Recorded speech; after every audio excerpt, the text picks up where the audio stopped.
Overall thoughts, we won. To me, I mean, that's all that matters. They talk about tournament, surviving and advancing, and we did that today, and that's all that matters. You're not always going to play great, but there's two categories. That's all that matters. Wise man told me before, two categories, all that matters. Just being on the correct side. So we were that tonight. Questions for student athletes? No? Oh, Thank you for coming, guys. yeah. Right. It's easy. To carry my underground Tamar, what were you able to do to kind of turn the corner and get to the rim? I know you had a couple of quarters that you finished with a bunch of meters, but able to get to the basket and score. I'm just trying to play my game, and I will say that the fact that I have just shooters around me really helps. Like they cannot help because of them. So I will give it to my teammates. Yeah. Back right. Yeah, Josh Shaker with Miami. Just a couple of comments on what was kind of the mindset going into the fourth quarter, especially when they made a little run, got to I think 3, and then you were able to pull ahead at 5, and then kind of put it away. Then kind of the mindset. For who? Okay, Just Scout. the other game. Oh, I would just say I think coming into every single quarter, it's always about defense. Just putting our foot on the gas and keep it going. I think biggest thing we always say after every timeout is all about defense. Just have to be out there, stay disciplined, and give energy and effort, and it'll come.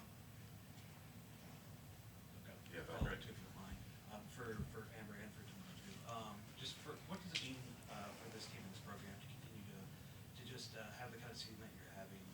With each game, it's a historic season for Miami. Each game you continue to add to that. What does that mean for this program to continue to add to that kind of historic season? Or you want to start? And then Me? Oh.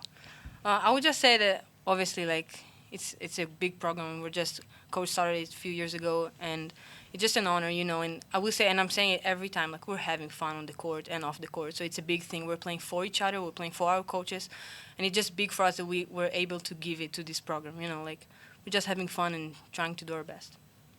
Amber. Yeah, I would just say staying together on and off the floor, even after our last loss. I think biggest thing is just stick together and keep it going. I think we're doing a great job of that. Back right.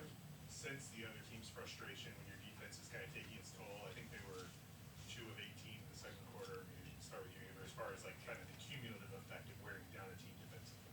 Yeah, I think it really does give us momentum. Just getting stops on defense gets us in transition and gets our offense going. So I think just getting our defense going is always helpful for us. And when we don't have that going, sometimes we feel a little tense. But when the other team starts to feel that, I think we get the momentum and get going. Tamar. I would say that we're a defensive team first, and we had this conversation a few months ago, and I think personally that offense comes from defense, and when you have this energy on defense, you don't need more than that. So we know that defense is first, and to be honest, I think that's the best play we have offense. Like we just when we're playing good defense, so we know that.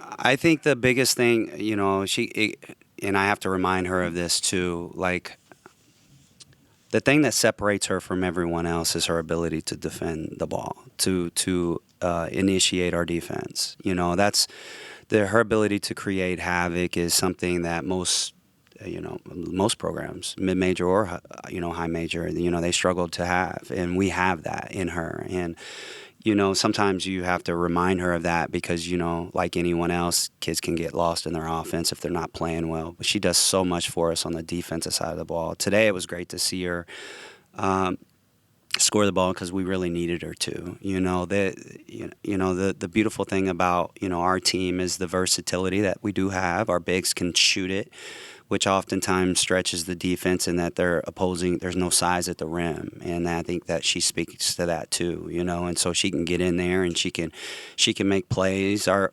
offense and our defense is tailor made to her. She definitely excels in our systems. Questions for Coach? Then Okay, back right. Mhm. Yeah, you right there. Coach. Yep. Obviously kept all 4 of the timeouts Mhm. until the final minutes, and you ended up needing them to advance the ball, right? But just when both your forwards are in foul trouble and Kent State's going on a run, they get it down to 1 possession. What made you think that maybe you want to keep the timeout and let your players kind of dig themselves out of that, which they ended up doing? I'm not. I sometimes I have to watch myself. You know, I trust too much in them, and I've let a couple times this year run like Ohio. I let it kind of get away.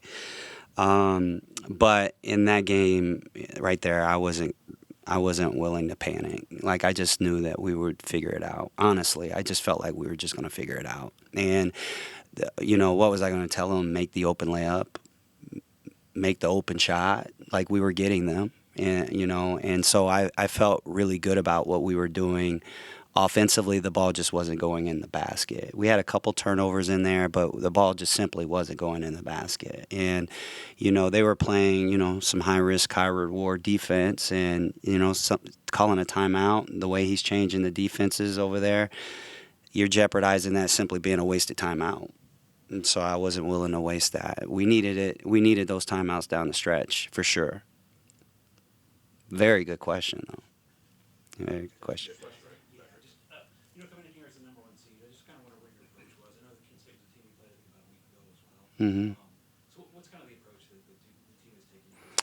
Well, we're here to win championships. So we've won one. You know, our objective is to win, you know, both of them. We know it's hard. We're here for a 1-game winning streak. That's how we approach it. You know, we've accomplished one of those. Now we just need 2 1-game winning streaks. And so it's not something we haven't done all year. You know, thank God, you know, being in this position. And it's not something that, you know, we don't feel like we can do. You know, we feel like when we play our best basketball, we're the best team. And I've literally have gone into every game this year feeling like we're better than our opponent, despite how the outcomes have gone. And so I don't think anything's really different in this. We expect to win. We definitely expect to win. We know we have to play better, but we still, you know, it starts with the expectation of winning, and we do. What's the importance of this win specifically, the first postseason win in several years for the program, and kind of a building, jumping off perspective for a lot of players in your team who maybe haven't been in this situation? This is not going to be the right. I'm not worried about it. I was worried about me. I wanted to win. You know, it would have looked real bad, you know, if I would have let something happen right there. And so, you know, I feel like this program has already proven itself. So in that regard, I was fine with that. I was really, honestly, just being selfish and egotistical. I was worried about me. You know, I hadn't won a game here yet, you know, and it looks bad. You know, it would feel horrible if we would have lost that first game. And, you know, I'm just glad the kids, you know, they found a way and they pulled it out. What did you see specifically in the end of the first quarter, beginning of the second, when you went on that big run, and kind of what you did? Well, we were the better team. We were the better team, and we felt like that. I think, honestly, he knew that, you know. But he coached a heck of a game. You know, he put them in the best position possible to find success. He gambled a lot, and it paid off today. And, you know, we struggled to put the ball in the basket in the third quarter. But the first half, I mean, we proved like we were the better team because he was willing to go mano-a-mano. And if they would have continued that, it would have probably got messy. But he made his adjustments and took some risks. And I think when you're in a position as an 8 seed, you got to be willing to take risks. You know you're not better than the other team. And, you know, and sometimes it's like that. You have to take chances, and they did. And I give him credit because, you know, he coached a hell of a game. He did a really good job.